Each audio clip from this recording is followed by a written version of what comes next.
India's history is rich with remarkable narratives of flourishing civilizations, diverse religions, and vibrant cultures. Since the Paleolithic age, India's civilization has been among the oldest known, exerting influence on the world stage for centuries, continuing into the present day. Archaeological evidence, such as cave paintings and stone tools, indicates that human activity in India dates back to around 400,000 to 200,000 BC, although details about the civilizations during this period are scarce. One of the earliest sophisticated societies in India was the Harappan civilization, which likely flourished in the first few millennia before Christ, located along the banks of the Indus River. The Harappan civilization possessed its own writing system, advanced social and economic structures, as well as impressive urban planning and architecture. The reasons behind the collapse of this civilization around 1500 BC remain uncertain, with some attributing it to natural disasters such as floods, while others suggest invasions from Western and Central Asia as possible causes. Following the decline of the Harappan civilization, the Vedic Aryans emerged as significant figures in Indian history. Originally nomadic tribes, they spoke an early version of Sanskrit and prioritized their tribal identities. The term Vedic people originates from 4 sacred texts known as the Vedas, which offer insights into their way of life and religious beliefs. These Vedas are regarded as the oldest Hindu scriptures, and by around 1000 BC, the Vedic civilization had disseminated its culture across a significant part of India. Accompanying their migration, the Vedic Aryans introduced their philosophical beliefs, emphasizing the importance of morality and ethics in achieving happiness and salvation. Their societal system, which they propagated as they expanded their influence, was based on one's position in life and the principle of righteousness and goodness, guiding one's path. Initially comprising 3 tiers, the Brahmin, priest, Kshatriya, warrior, and Vaishya, commoner, the societal system of the Vedic Aryans evolved over time. As their civilization expanded, they established tribal settlements across India, fostering cultural growth and facilitating trade. This expansion led to the emergence of 16 individual settlements or states in northern India, such as Gandhara, Kusala, Kuru, and Magadha. Under the leadership of Chandragupta Maurya in the 4th century BC, the Magadha region, especially, experienced significant growth and consolidation of power. Chandragupta Maurya's efforts led to the formation of the Mauryan Empire, regarded as the first major imperial power in ancient India. The Mauryan Empire chose Bataliputra near modern-day Patna as its capital, where it erected magnificent temples, libraries, palaces, and even a university. The empire excelled in trade and boasted a well-organized governmental structure along with a formidable military force. During the reign of the 3rd emperor, the grandson of Chandragupta, the Mauryan Empire adopted a stance of non-violence following a brutal conflict with the kingdom of Kalinga. As Emperor Ashoka embraced Buddhism, which was founded by Siddhartha Gautama, also known as the Buddha, around 560 BC, the religion began to gain prominence across India. This shift towards Buddhism might have been influenced by the empire's aversion to warfare. Even though the Mauryan Empire dissolved in the 2nd century BC following the assassination of the last Maurya dynasty ruler, Brihadratha, by his commander-in-chief Pushyamitra, who later established the Shunga dynasty in 185 BC, Buddhism did not decline significantly. Despite rumors of persecution of Buddhists by Pushyamitra, Buddhism continued to thrive. During Pushyamitra's reign, his kingdom held sway over several provinces, and he successfully defended his territory against other powers seeking expansion.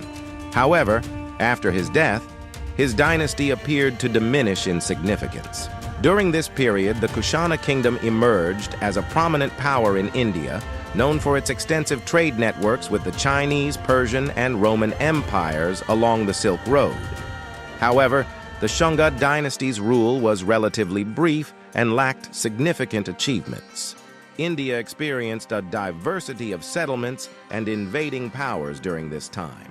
In the 1st century AD, the Kushana kingdom embraced Buddhism and played a crucial role in spreading the religion across the region. In 75 AD, the Kushana kingdom initiated a new era known as the Shaka era, which had significant cultural and historical implications. In the south, while the Kushanas were influential in the north, several other kingdoms rose to prominence, engaging in power struggles and territorial disputes. Among them were the kingdoms of Satavahana, Chera, Chola, and Panja, each vying for supremacy in the region. Meanwhile, in northern India, the Gupta Empire emerged as a dominant force during the Classical Age. Under their rule, much of northern India experienced a period of unprecedented prosperity and cultural flourishing, often referred to as the Golden Age of northern India. The Gupta Empire's rule is celebrated for its establishment of law and order as well as for fostering cultural growth and prosperity. While the empire did engage in military expeditions, the rulers also pursued expansion through diplomatic alliances and peaceful means, alongside military campaigns. Following centuries of prosperity, the Gupta Empire entered a period of decline during the 5th and 6th centuries. This decline was partly attributed to invasions by the Huns from Central Asia, who gradually annexed territories that were once under Gupta control. Concurrently, religions such as Buddhism and Hinduism continued to flourish in the region. In the subsequent centuries, various local and invading powers continued to vie for territory and dominance. However, a significant upheaval occurred with the arrival of Islam in India. Following the death of the Prophet Muhammad, Muslim invaders initiated missions to India during the succeeding centuries. Muslim sultans led successive expeditions into India, seizing territories like Sindh, Multan, and Samnath. These conquests resulted in the defeat of indigenous kingdoms and the devastation of Hindu temples. As Islam gradually made its presence felt in India, other prominent religions like Buddhism began to decline.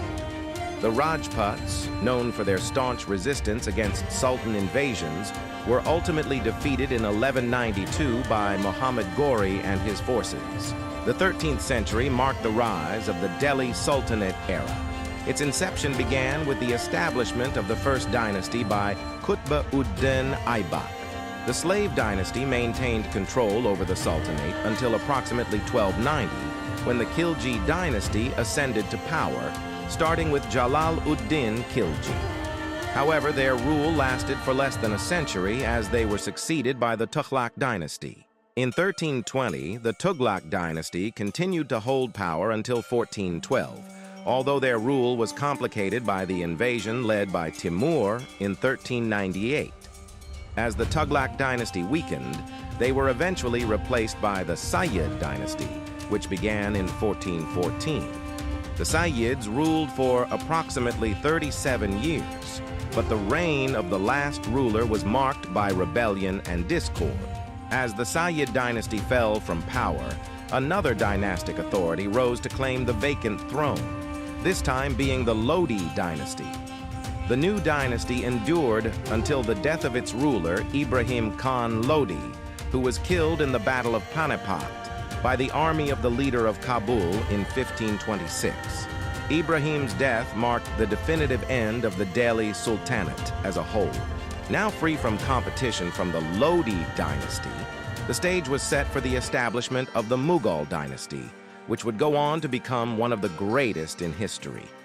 The original Turkic Mughal imperial power ruled over a vast expanse of India for over 2 centuries, fostering significant cultural growth and architectural achievements, including the magnificent Taj Mahal.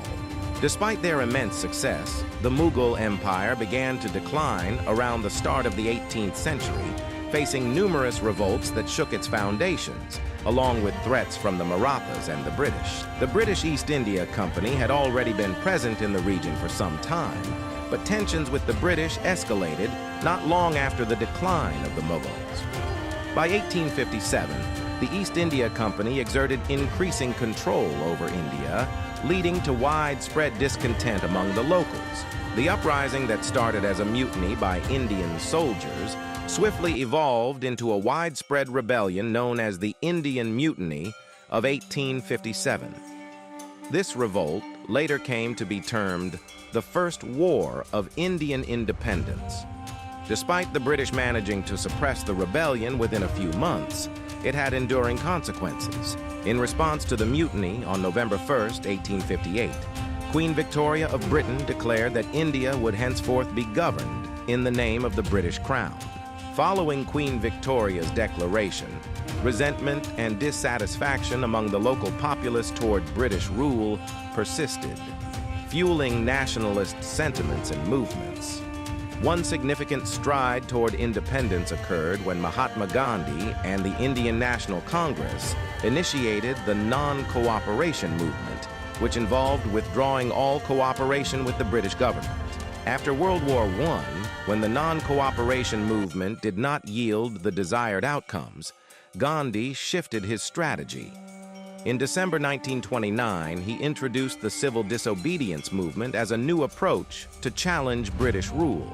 The civil disobedience movement involved the declaration of an Indian Independence Day to be celebrated on January 16th, as well as the refusal to obey any directives issued by the British government. Once more, Gandhi's strategy met with failure, resulting in his arrest and the deaths of many other rebels.